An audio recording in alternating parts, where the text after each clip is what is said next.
नमस्कार। मेरा नाम भाऊ तोरसेकर। आप देख रहे हैं प्रतिवाद। दोस्तों, राजनीति वो होती है, मैं हमेशा समझाने की कोशिश करता हूं कि जो समझना जरूरी होती है कोई समझाता नहीं है। क्योंकि एक बात होती है, अगर मैं राजनीति के दाव पे आपको समझा दूं तो अगली बार मैं उसका इस्तेमाल नहीं कर पाऊंगा आपके खिलाफ। इसलिए अगर मैंने कुछ राजकीय पैंतरेबाजी, राजनीतिक पैंतरेबाजी की है तो क्या की है ये मैं आपको नहीं बताऊंगा। आपको समझना जरूरी होगा कि नेक्स्ट टाइम अगर भाऊ यही पैंतरेबाजी करता है तो उससे कैसे बचना है या उसको कैसे फंसाना है। तो इसलिए जो राजनीतिक पैंतरेबाजी होती है वो हमें समझनी चाहिए। अगर आप किसी के खिलाफ राजनीति करना चाहते हो तो आपको समझना जरूर होता है, वो समझाएगा नहीं। ये मैं आपको इसलिए समझा रहा हूं, समझा कहने की प्रयास कर रहा हूं कि महाराष्ट्र की राजनीति ऐसे मोड़ पर आ गई है कि 5 साल 6 साल पहले जिस युवा नेता को, महाराष्ट्र के एक युवा नेता जो उस वक्त बहुत यंग एज में मुख्यमंत्री बन गए 2014 में, देवेंद्र फडणवीस, उनको ना मंत्री पद का अनुभव था, ना किसी प्रशासन का अनुभव था। उनको अचानक नरेंद्र मोदी ने प्रधानमंत्री बना दिया, जबकि उनके सामने शरद पवार जैसा एकदम पुराना चावल अनुभवी राजनेता बीजेपी के खिलाफ खड़ा है। उसके सामने टिक पाना मुश्किल था। और मैं इसलिए बोल रहा हूं मुश्किल था कि आज तक महाराष्ट्र में जो भी कोई चीफ मिनिस्टर बना है उसका अपना तगड़ा बहुमत होता था, पक्का बहुमत जिसके पास है। ऐसे ही मुख्यमंत्री बने और टिके रहे, जिनके पास नहीं था वो नहीं टिक पाए। अल्पमत वाली सरकार चलाने वाला एक ही नेता महाराष्ट्र में था और है, उसका नाम था शरद पवार। और अपनी तिकड़मबाजी के लिए ही शरद पवार फेमस है। उन्होंने महाराष्ट्र के लिए क्या किया, अपनी मराठा जाति के लिए क्या किया, इसका आप जवाब नहीं दे सकते। लेकिन तिकड़मबाजी अगर है तो उसमें शरद पवार सबसे आगे है, एक नंबर पर है। महाराष्ट्र में कुछ इधर उधर हो जाता है, अच्छा हो बुरा हो जो भी हो, उसके पीछे शरद पवार का हाथ है, ये कहने की एक मीडिया फैशन है हमारे यहाँ। पवार साहब बारिश में भीग गए, देखो क्या हो रहा है। अब भीग गए पवार तो कोई चमत्कार होगा। अब चमत्कार तो नहीं हुआ, लेकिन शरद पवार ने जो शिवसेना बीजेपी अलायंस थी उसमें से शिवसेना को तोड़ लिया, तो बारिश में भीगे इसलिए महाराष्ट्र में सत्ता परिवर्तन हो गया, ये कहने की होड़ लगी महाराष्ट्र की मराठी मीडिया में। पवार साहब सातारा में एक प्रचार की मीटिंग थे, वहां बारिश आ गई, भीगते हुए भी उन्होंने भाषण दिया और महाराष्ट्र की राजनीति एकदम पलट गई। वास्तविक पलट नहीं गई थी, पलट नहीं गई थी। यूटी में रहकर मेजॉरिटी में अगर यूटी आई है तो उद्धव ठाकरे ने पलटी मारी थी, और उद्धव ठाकरे को यूटी से अलायंस से तोड़कर शरद पवार ने जीते हुए देवेंद्र फडणवीस को तिकड़मबाजी में हराया था। तो शरद पवार भी एक बात भूल गए कि जो शेर होता है उसके लिए कोई ना कोई सवा शेर पैदा हो जाता है। तो उसी तरीके से जिस नेता ने अपनी यूटी को, अपनी अलायंस को 170 से भी ज्यादा सीटें और तगड़ा बहुमत लाकर दिखाया था, उसको ही 2.5 साल शरद पवार ने अपोजिशन लीडर बनाकर बिठा दिया।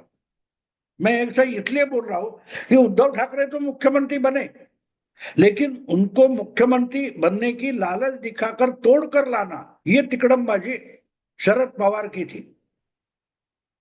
तो 2014 में भी वो शरद पवार पॉलिटिक्स में थे, महाराष्ट्र के पॉलिटिक्स में वो उस वक्त भी और आज भी बड़े बड़े दिग्गज नेता माने जाते हैं। और दिग्गज नेता इसलिए कि ये क्या तिकड़म करेंगे, और जो बना बनाया दूसरा किसी का है वो बिगाड़ सकते हैं। तो ऐसा देवेंद्र फडणवीस जो 2.5 साल विरोधी नेता बनकर नेता विपक्ष बनकर बैठ गए, लेकिन उन्होंने ऐसा खेल खेला कि जो उद्धव ठाकरे उनको फंसाकर, दगा देकर निकल गए थे, उनकी तो पार्टी टूट गई, शरद पवार की भी पार्टी टूट गई। और आज महाराष्ट्र के राजनीति की हालत ऐसी है कि महाराष्ट्र में देवेंद्र फडणवीस की तूती बोलती है, कोई उनके खिलाफ गालियां भी दे सकता है, कोई बात नहीं, लेकिन राजनीति है, राजनीति की पैतरेबाजी है, उसमें देवेंद्र को हराने वाला अभी कोई दिखाई नहीं दे रहा है। शरद पवार पिछले 3 साढ़े 3 साल से जोरदार प्रयास कर रहे हैं कि इस देवेंद्र को मैं कैसे रोकूं। हाँ, लोकसभा चुनाव में शरद पवार की तिकड़मबाजी थोड़ी चली, लेकिन उसका भी श्रेय अगर क्रेडिट देना है तो बीजेपी को देना पड़ेगा। बीजेपी इतनी मस्ती में थी, महाराष्ट्र में थी, देश भर में थी। तो अगर मोदी जी ने अपना बहुमत लोकसभा में गंवाया तो उसका थोड़ा हिस्सा महाराष्ट्र का भी है, लेकिन देवेंद्र ने वो जिम्मेदारी उठाई और बोले मैं उप मुख्यमंत्री पद छोड़ देता हूं। लेकिन पार्टी ने कहा नहीं, डटे रहो सरकार में, और विधानसभा चुनाव आ रहा है, जीत के दिखाओ। मतलब साफ था, अगर विधानसभा चुनाव जीतोगे नहीं तो तुमको हटना पड़ेगा। और देवेंद्र ऐसा है कि वो चुनौती और चैलेंज स्वीकारता है। तो उसने, देवेंद्र फडणवीस ने इस ढंग से चुनाव लड़ा, और छुपी छुपी कोई बात नहीं थी। लोकसभा चुनाव के नतीजे आने के बाद बार बार देवेंद्र फडणवीस एक गणित बोल रहे थे, समझा रहे थे, लेकिन सामने वाले अगर समझना नहीं चाहे तो देवेंद्र भी क्या कर सकता है।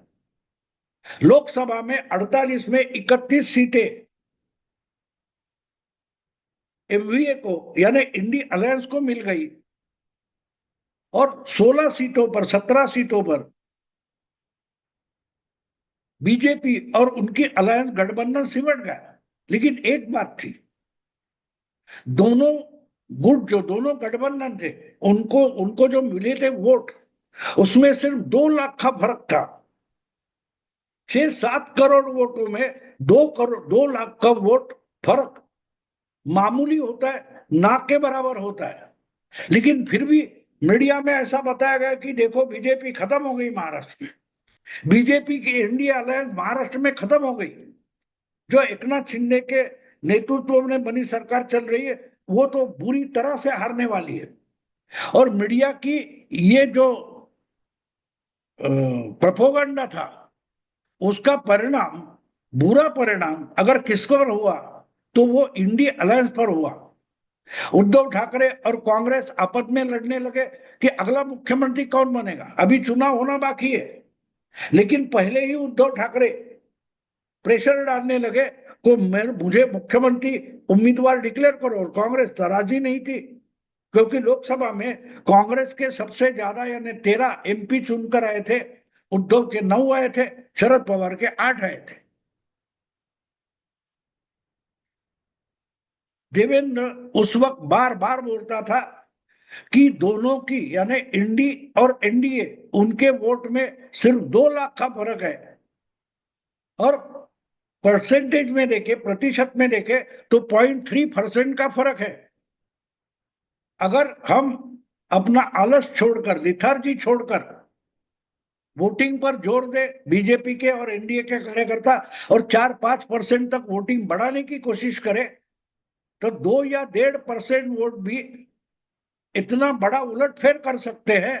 तो हमें वो करना है, ये खुले बोलकर, मीडिया के सामने बोलकर देवेंद्र अपना काम कर रहे थे। और बिल्कुल जब चुनाव के नतीजे आ गए महाराष्ट्र विधानसभा के, तो देवेंद्र जो बोल रहा था उन्होंने करके दिखाया, करके दिखाया कि उलटफेर क्या होता है। 48 में 31 सीटें जीतने वाली इंडी अलायंस विधानसभा में कुल मिलाकर 288 में 46 सीटों पर सिमट गई। उद्धव के 20, कांग्रेस के 16 और शरद पवार के 10, 50 तक नहीं पहुंची। किसी भी तीनों में से एक पार्टी को इतनी सीटें नहीं मिली कि विधानसभा में अपोजिशन लीडर का नाम तय कर पाए। तो कहने का मतलब है कि जो देवेंद्र को खत्म करने के लिए पिछले 10-12 साल से प्रयास कर रहे थे, ऐसे विपक्ष और उनके सबसे बड़े नेता शरद पवार, उनकी पूरी इज्जत और पूरी ताकत देवेंद्र फडणवीस ने इस 10-11 सालों में मिट्टी में मिला दिए, मिट्टी में मिला दिए। शरद पवार की जिंदगी में सबसे कम एमएलए 40 के नीचे कभी आए नहीं थे, अकेले लड़े, पार्टियां बदली, फिर भी वो 10 पर आकर रुक गए। और इसका कारण एक ही था कि देवेंद्र ने सिर्फ अपनी पार्टी यानी बीजेपी को विधानसभा में अच्छी सीटें लाने के लिए प्रयास नहीं किए, तो अपने मित्र दल जो है, एकनाथ शिंदे की शिवसेना और अजीत दादा की एनसीपी, इनके लिए भी बीजेपी के आरएसएस के कार्यकर्ताओं ने ऐसी कोऑर्डिनेटेड मेहनत की कि तीनों को मिलाकर 288 में 233 सीटें मिल गई और विरोधी पक्ष पूरा का पूरा सिमट गया, 46 सीटों पर सिमट गया और उससे उभरने की कोशिश कर रहे हैं, ऐसा भी दिखाई नहीं देता। अब उद्धव ठाकरे अपना जो चचेरा भाई है अलग हो गया था, राज ठाकरे, उसको साथ लेकर कुछ करना चाहते। शरद पवार की बेटी और एक उनका पोता है रोहित पवार, वो अपने तरीके से कोशिश कर रहे हैं अपनी पार्टी संभालने के लिए। और कांग्रेस के लिए तो महाराष्ट्र में कोई नेता बचा ही नहीं है। तो छोटी सी और सीधी सीधी बात यह है संक्षेप में कि महाराष्ट्र में देवेंद्र फडणवीस ने 2.5 साल जीतने के बाद भी 2.5 साल नेता विपक्ष बनने का बदला इस ढंग से लिया है कि महाराष्ट्र में कोई विपक्ष बचा ही नहीं है। और बचा नहीं है, इसका सबसे बड़ा कारण है कि इनको भ्रम में रखने का काम मराठी मीडिया ने किया था। ये आप तो जीत गए हो, बीजेपी खत्म हो चुकी है, ये है वो है, तो ये आलसी रहे, लिथार्जिक रहे, उसका फायदा बीजेपी को मिला और मेहनत भी बीजेपी ने की तो दुगना फायदा हो गया। लेकिन इसके बीच मीडिया में लड़ने वाले जो मीडिया के पत्रकार वगैरह, संपादक, विश्लेषक है, वो चुनाव के अखाड़े में उतरते नहीं, लेकिन जो असली लड़ने वाले हैं, इंडिया गठबंधन के लोग थे, उनको भ्रमित करने का काम मीडिया ने किया। और जब हार गए तो फिर उभरने के प्रयास में भी कुछ नहीं हो रहा है। विपक्ष इतने विफल है, महाराष्ट्र में विपक्ष इतने विफल हो गए, उनके समझ में नहीं आ रहा है तो क्या करें। हाँ, मीडिया में आरोपबाजी रोज चल रही है, संजय राउत तो रोज के रोज आरोप कर रहे हैं, लेकिन उसका परिणाम कहीं भी नहीं दिखाई दे रहा है, कहीं भी नहीं। और अभी अभी जो मराठा आरक्षण आंदोलन हो गया, उसका तो फायदा विपक्ष उठा सकता था, लेकिन उठाएगा तो किस मुंह से उठाएगा? क्योंकि मराठा मुख्यमंत्री बहुत सारे रहे, बहुत सारे मराठा मंत्री ही रहते, लेकिन वो कभी जो आरक्षण मराठा जाति को नहीं दे पाए थे, उसकी शुरुआत 2017-18 में देवेंद्र फडणवीस ने की थी। हाईकोर्ट में उनका आरक्षण टिक भी पाया था, सुप्रीम कोर्ट में फंस गया, लेकिन सुप्रीम कोर्ट में आरक्षण फंस गया। उस वक्त देवेंद्र फडणवीस मुख्यमंत्री नहीं थे, उद्धव ठाकरे थे, सत्ता में शरद पवार थे, और इनके कारण आरक्षण फेल हो गया। फिर एकनाथ शिंदे और देवेंद्र आकर उन्होंने फिर से दिया है, और वो पूरा नहीं हो रहा है, इसके लिए आंदोलन था।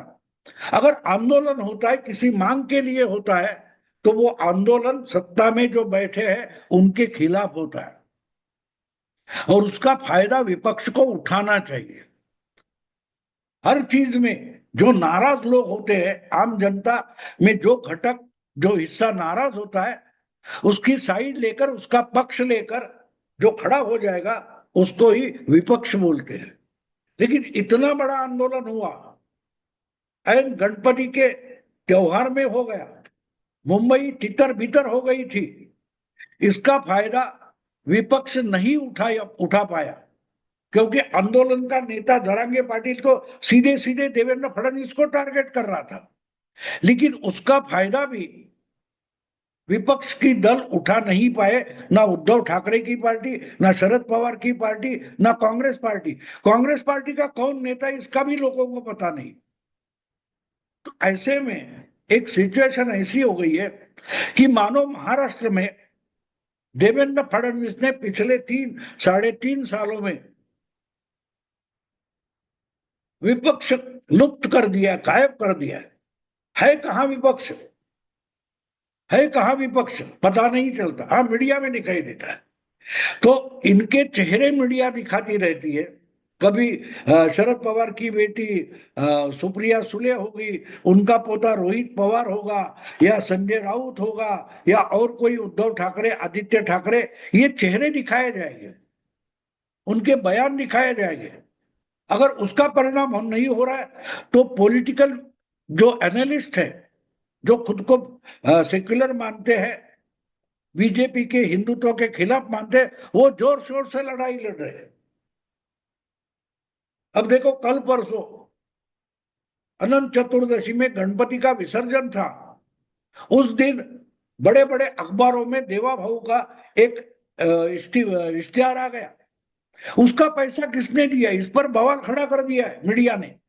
इसका मतलब साफ है दोस्तों कि महाराष्ट्र में विपक्ष बचा ही नहीं है, मीडिया लड़ रहा है। मीडिया में चर्चा है कि ये करोड़ों करोड़ों की जो इश्तेहार है, एडवर्टाइज है, ये दी किसने, इसका खर्चा किसने किया। क्योंकि उस पर सिर्फ देवा भाऊ लिखा है, एडवर्टाइज देने वाला कौन है, इसका खर्चा करने वाला कौन है, उसका नामो निशान नहीं है। इस पर मीडिया बवाल खड़ा कर रहा है, मीडिया चर्चा कर रहा है, सवाल उठा रहा है। विपक्ष कहां है? तो अभी एक बात हो गई है कि महाराष्ट्र की राजनीति में विपक्ष बचा नहीं है। तो जो मीडिया पिछले 10-11 सालों से देवेंद्र फडणवीस को खत्म करना चाहता था, वो मैदान में आकर फडणवीस के खिलाफ लड़ रहा है और विपक्ष गायब है। दोस्तों, अभी यही रुकता हूं। वीडियो पसंद आए तो लाइक कीजिए, शेयर कीजिए और प्रतिवाद को सब्सक्राइब कीजिए। नमस्कार।